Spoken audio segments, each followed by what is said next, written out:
የመጀመሪያ ግንኙነታቸው ነው አዲስ አበባ ስታዲየም ላይ። ጨዋታዎች ውጤቱ ጥሩ አልነበረም።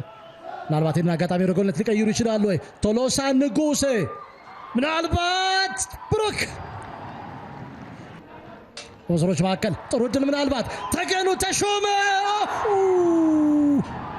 ቅዱስ ጊዮርጊስ ግን ቢያንስ ቀዳሚ መሆን ነበረበት። ምናልባት በዚህ ሰዓት ጸጋ ሌላ ድል ኬኔዲ ገብረ ጻዲቅ ኢላማን የጠበቀ የጎል ማግባት ሙከራ። ብዙ አወዛጋቢ ነገሮች ሊከሰቱ ይችላሉ። ምናልባት ቅዱስ ጊዮርጊስ ብሩክ በቃል አብዱልለጢፍ በምባ የማዕዘን ምት ጉበት ምክንያት ላይኖር ይችላል። ፉአድ አብደላ ቅዱስ ጊዮርጊስ የመጀመሪያ ጎል ሊያገኝ ይችላል ከጨዋታ ውጪ። ጥያቄ የለውም። የኤነርጂ መቀነስ መመልከታችን አይቀርም። ምክንያቱም በመጀመሪያው 45 ደቂቃ በጣም ኤነርጂ አውጥቷል። በዚህ ሰዓት ጥሩ ድል አግኝተው ነበር ቅዱስ ጊዮርጊስ። ብሩክ ዋው አስደናቂ ቴክኒክ ነው። በዚህ ሰዓት ተገኑ ተሾመ ምናልባት ያንን ሲያደርግ ተመልክተናል በዚህኛው እንቅስቃሴ ላይ። አብዲ ዋበላ ጸጋ ጥሩ ድል አግኝተዋል። ብሩክ በዚህ ሰዓት ሀብታሙ ጉልላት መለከት ቅዱስ ጊዮርጊስ የመጀመሪያ ጎል ለማግኘት በዚህ ሰዓት ብሩክ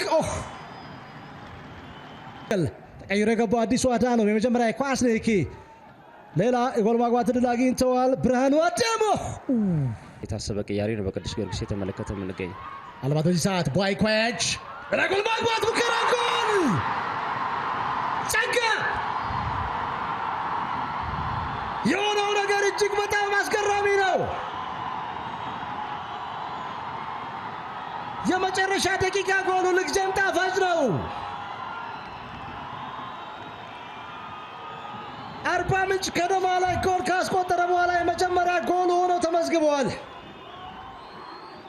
ከ8ኛው ሳምንት በኋላ የመጀመሪያ የሊግ ጎል አላባ ያፈራችው ተጫዋች ጸጋ ከድልቡርኖ ደስታ ዮሐንስ መቀሌ ሰባ እንደርታ ያቻነት ጎል ፍለጋ ስህተትን ፈጽሟል። ግብ